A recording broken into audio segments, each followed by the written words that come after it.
fenomena beberapa orang mungkin yang merasa kenapa bisa boros saat bulan Ramadan.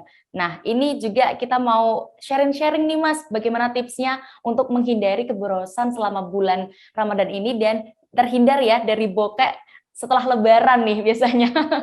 Nah, Mas Adi bisa pertama-tama dijabarkan dulu mungkin dari yang sudah ada pernah Mas Adi lihat juga kesalahan apa yang biasanya dilakukan sama seseorang terkait bulan Ramadan ini hingga mereka menjadi boros, Mas Adi?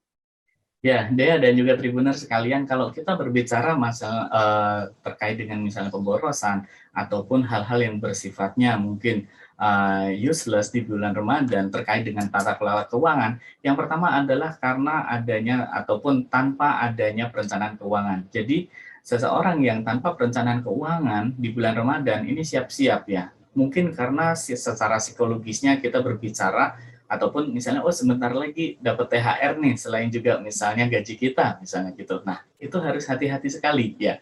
Karena apa? Tanpa perencanaan ini nanti ada potensi-potensi yang kemudian apakah banyak sekali godaan-godaan yang menyebabkan kita melakukan pembelian yang tidak kita anggarkan atau tidak kita rencanakan ya. Nah, ini makanya yang kita juga perlu ketahui. Kemudian tanpa perencanaan ini juga menyebabkan kita tidak mengetahui sebenarnya pos dana yang kita dapatkan ataupun income yang masuk ataupun income cash flow in ya dibandingkan dengan pos-pos pengeluaran yang terjadi. Untuk beli apa, beli itu, ini itu misalnya seperti itu. Nah, ini yang harus kita hati-hati ya.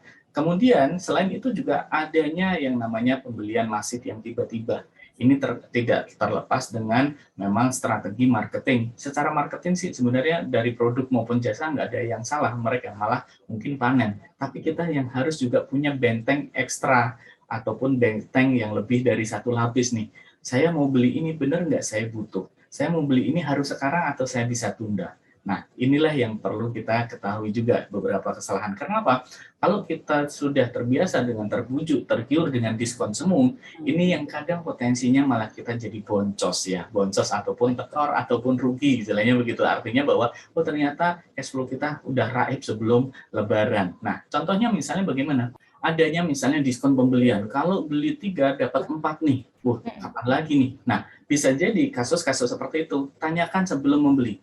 Apakah saya butuh barang ini sampai dengan harus 4 untuk bulan ini? Apakah saya bisa tunda? Apakah kemudian saya memang butuhnya cuma satu? Ya, misalnya, kalau ternyata butuh saya satu, jangan sampai tergiur karena apalagi kalau mungkin bulan depan ada yang namanya diskon serupa lagi. Ya, nah ini yang bagaimana kita melakukan satu penghematan. Ya, jadi di situ kesalahan-kesalahan ini tentunya tidak terlepas juga dari internal dan eksternal. Internalnya yang harus kita jaga, karena kalau eksternal yang kita jaga nggak mungkin 1001 penawaran akan menghampiri kita dengan sosmed kita, dengan gawai kita, dengan mungkin ketika kita berjalan di sekeliling, apalagi sekarang yang namanya PPKM ditiadakan, artinya bahwa sebenarnya tidak ada pembatasan untuk kegiatan masyarakat. Ini yang kita juga harus ekstra hati-hati gitu Dea dan juga Tribun. Terima kasih sudah nonton. Jangan lupa like, subscribe, dan share ya.